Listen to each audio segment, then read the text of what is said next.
निकल गया है चांद और निखर गए हैं सितारे। अब तुम भी आ जाओ मेरी जिंदगी में, लेकर खूबसूरती के फसाने। विपिन बाबू के लिए स्त्री संसार की सुंदर वस्तु थी। वो कवि थे और उनकी कविताओं में स्त्रियों के रूप और यौवन की प्रशंसा ही सबसे चित्ताकर्षक विषय है। उनकी दृष्टि में स्त्री जगत में व्याप्त कोमलता, माधुर्य और अलंकारों की एक सजीव प्रतिमा थी। जुबान पर स्त्री का नाम आते ही उनकी आंखें जगमगा उठती थी, कान खड़े हो जाते थे, मानो किसी रसिक ने गान की आवाज सुन ली। उन्होंने जब से होश संभाला तब से उन्होंने उस सुंदरी की कल्पना करनी शुरू की जो उनके हृदय की रानी हो। उसमें उषा की प्रफुल्लता होगी, पुरुष की कोमलता, वसंत की छवि, कुंदन की चमक, कोयल की ध्वनि। वो कवि वर्णित सभी कुमाओं से विभूषित होगी। वो उस कल्पित मूर्ति के उपासक थे और उसका कविताओं में वर्णन भी करते, मित्रों से उसकी चर्चा करते और नित्य उसी के ख्याल में मस्त रहते थे। वो दिन भी समीप आ गया था जब उनकी आशाएं हरे हरे पत्तों से लहराएंगी, उनकी इच्छाएं पूरी होंगी। कॉलेज की परीक्षा समाप्त हो गई और विवाह संदेश आने लगे। विवाह तय हो गया।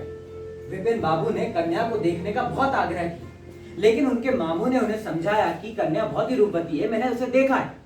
अरे विपिन, जिस तरीके से तुमने अपनी kavitaओं में उसको वर्णित किया है वो बिल्कुल उसी तरह है। मैं तो कहता हूं तुम शादी के लिए राजी हो जाओ। विपिन बाबू शादी के लिए राजी हो गए।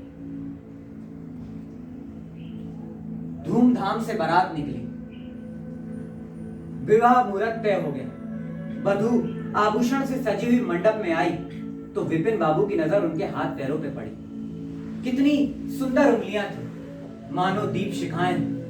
अंगों की शोभा कितनी मनोहारिणी थी, विपिन फूले ना समाये। दूसरे दिन वधू विदा हुई तो विपिन बाबू ने उनको देखने के लिए अधीर हुए और जो ही रास्तों में कहारों ने पालकी रखकर मुंह हाथ धोना शुरू किया, विपिन की नजर उन पर पड़ी।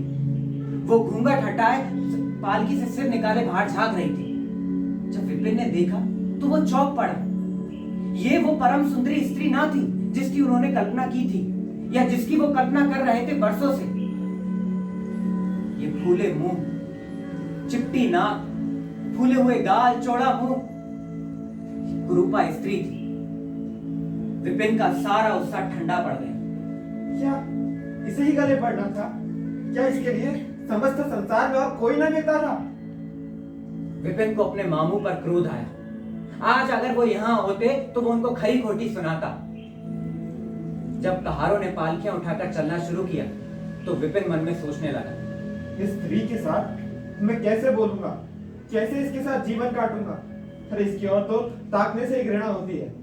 ऐसी कुरूपा स्त्रियां भी संसार में है, इसका मुझे अब तक ना पता था। क्या मुझ ईश्वर ने बनाया है? क्या आंखें हैं? अरे मैं और सारे एगो की तरफ से आंखें बंद कर लूं, लेकिन वो चौड़ा सा मुंह, भगवान, क्या तुम्हें मुझे पर ये वज्रपात करना था?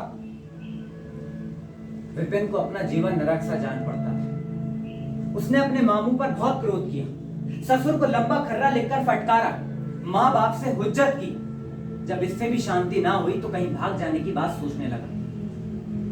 उसे आशा पर दया अवश्य आती थी। वो अपने आप को समझाता था कि इसमें उस बेचारी का क्या दोष है। उसने तो मुझसे जबरदस्ती विवाह किया है। लेकिन आशा उसके लिए दिन रात तैयार होती, घंटों आईनों के सामने श्रृंगार करती, लेकिन विपिन उससे भागा भागा फिरता। वो उसकी सेवा के लिए अवसर खोजा करती, पर हाँ, भूले बिसरे कहीं भेंट हो जाती तो विपिन उसको जली कटी बातें सुना के चला जाता और आशा रोती हुई वहां से चली जाती। एक दिन चारपाई पर बैठे हुए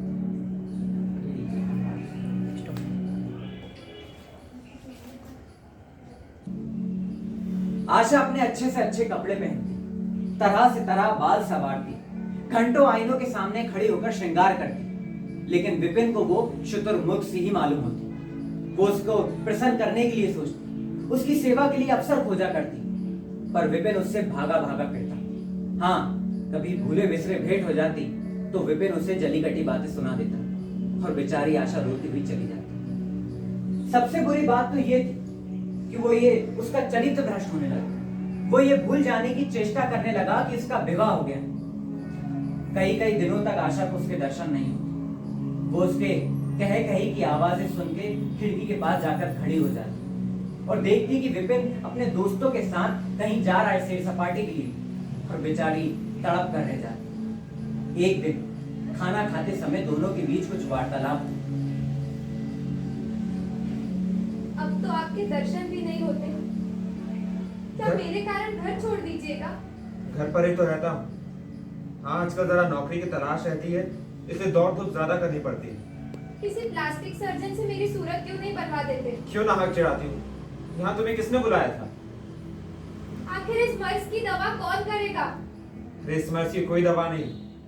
जो काम ईश्वर से ना करते बना, वो भला आदमी क्या कर सकता है? अब ये तो आप ही सोचिए कि ईश्वर की भूल के लिए आप मुझे दंड दे रहे हैं। दुनिया में ऐसा कौन सा आदमी है जिसे अच्छी सूरत बुरी लगती हो? लेकिन आपने किसी मर्द को केवल रूपहीन होने के कारण कुंवारा रहते देखा है। रूपहीन लड़कियां माँ बाप के घर नहीं बैठी रहती, उनका कुछ ना कुछ निर्वाह हो ही जाता है। उनका पति उन पर प्राण भले ही ना देता हो, लेकिन दूध में गिरी मक्खी कभी नहीं क्यों समझता। नाहक सिर खाती हो? मैं तुमसे बहस तो नहीं कर रहा हूँ। दिल पर जबर नहीं किया जा सकता, ना दलीलों का उस पर कोई असर पड़ सकता है। मैं तुमसे कुछ कहता तो नहीं हूँ, फिर तुम क्यों मुझसे हुज्जत करती हो?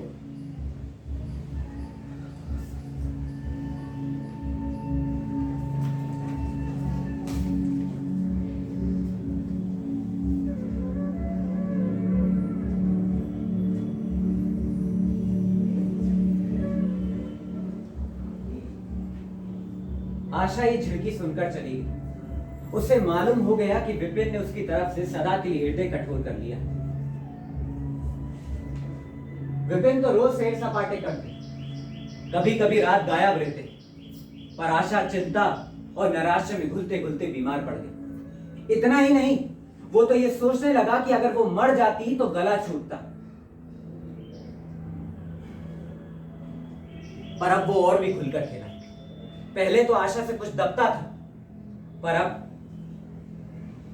उसे ये धड़का लगा रहता था कि उसकी चाल ढाल पर कोई निगाह रखने वाला भी, पर अब वो धड़का भी टूट गया। वो कुवासनाओं में ऐसा लिप्त हो गया कि अब मर्दाने कमरे में ही जमघट होने लगा। लेकिन विषय भोग में सिर्फ धन का ही सर्वनाश नहीं होता, इससे कहीं अधिक बुद्धि और बल का भी सर्वनाश होता है। विपिन का चेहरा पीला पड़ गया, देह क्षीण होने लगी, पसलियों की हड्डियां निकल आई, आंखों के इर्द गिर्द गड्ढे पड़ गए। पर अब वो पहले से कहीं अधिक शोक करता, नित्य तेल लगाता, बाल बनवाता, कपड़े पहनता।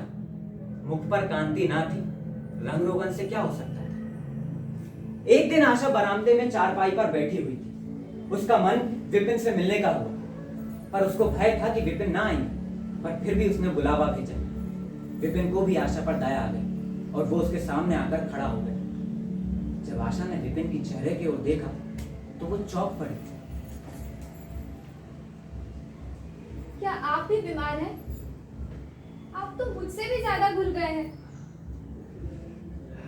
जिंदगी में रखा ही क्या है जिसके लिए मैं जीने की फिक्र करूं? जीने की फिक्र ना करने से कोई इतना नहीं हो जाता। आप किसी डॉक्टर के पास क्यों नहीं जाते?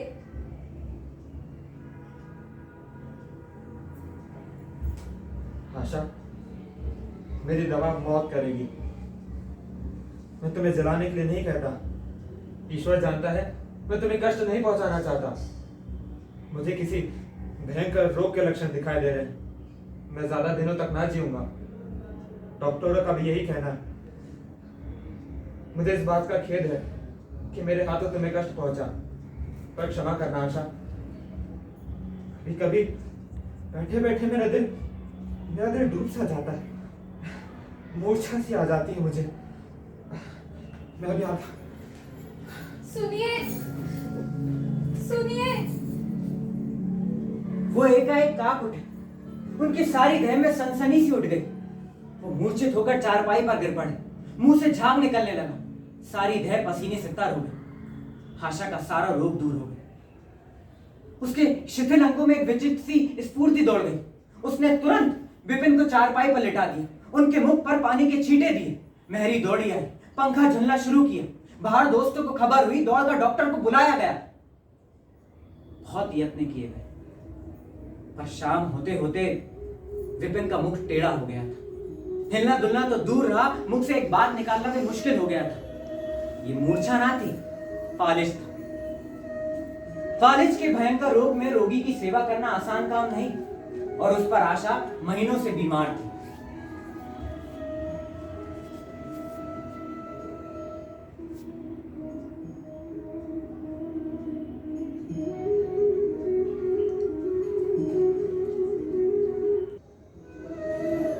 लेकिन इस रोग के सामने वो अपना रोग भूल गई।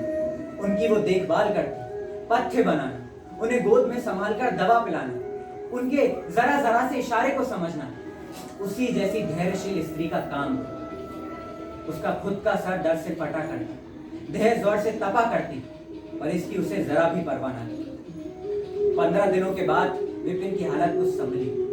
मुख का बायां भाग इतना टेढ़ा हो गया था, पर अब वो कुछ तोतली भाषा में बोलने लगे थे। सबसे बुरी गत तो उनके सुंदर मुख की हुई थी। वो इतना टेढ़ा हो गया था मानो किसी रबड़ के खिलौने को खींचकर बढ़ा दिया गया। अब बैटरी की मदद से जरा देर के लिए उठे या खड़े हो जाते थे, पर पैरों में इतनी शक्ति ना थी कि थोड़ा चल सके। एक दिन ना जाने उनके मन में क्या ख्याल आया, उन्होंने आईना उठाकर अपना चेहरा देखा। ऐसा क्रूर आदमी उन्होंने अपनी जिंदगी में कभी ना देखा। आशा, ईश्वर ने मुझे खडूर की सलाह दी है, तो वास्तव में ये उसी बुराई का बदला है मैंने तुम्हारे साथ की है। अब अगर तुम घृणा से मुंह फेर लो तो मुझे बुरा ना लगेगा। आशा, मैं चाहता हूँ कि तुम मुझसे उसी दुर्व्यवहार का बदला लो मैंने तुम्हारे साथ किए हैं। पर मैं तो आपको अभी भी उसी नजर से देखती हूँ। मुझे आप में कोई फर्क नहीं दिखाई देता। बंदर का समूह हो गया है तो कहती हो कोई अंतर नहीं। आशा, मैं कभी बाहर न जाऊंगा। ईश्वर ने मुझे सचमुच दंड दिया है। बहुत यत्न किए, पर विपिन का मुंह सीधा ना था।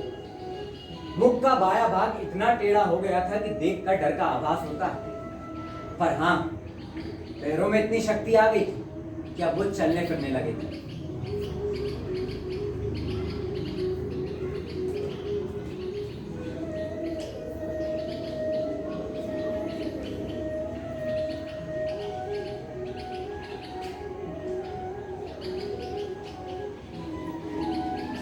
आशा ने पति की बीमारी में देवी की मनौती की और आज उसी पूजा का उत्सव था।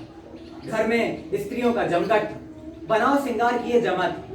तभी एक सहेली ने पूछा, क्यों आशा, अब तो तुम्हें उनका चेहरा बिल्कुल भी पसंद नहीं आता होगा। मुझे तो पहले से कहीं अच्छा मालूम होता है। अरे चलो चलो, बातें बनाती हो। नहीं बहन, सच कहती हूँ, रूप के बदले मुझे उनकी आत्मा मिल गई, जो रूप से कहीं बढ़कर है।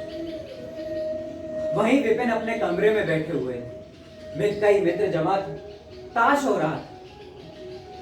कमरे में एक खिड़की थी जो आंगन में खुलती थी, पर इस वक्त वो बंद थी। एक मित्र ने चुपके से उसे खोल दिया और शीशे से झांककर कहा, अरे वाह मित्र, आज तो तुम्हारे यहाँ परियों का अच्छा जमघट लगा हुआ, आकर देखो।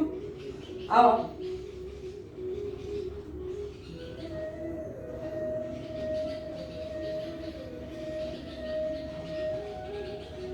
इसे बंद कर दो। अजी देखो तो कैसी कैसी सूरतें हैं। अच्छा ये बताओ, तुम्हें इन सब में कौन अच्छी मालूम होती? मुझे तो वही सबसे अच्छी मालूम होती है जो थाल में फूल रखे हुए हैं। थाल में? वाह रही है आपकी निगाह। अरे सूरत के साथ आपकी निगाह भी बिगड़ गई है क्या? अरे वो तो मुझे सबसे बदसूरत मालूम होती।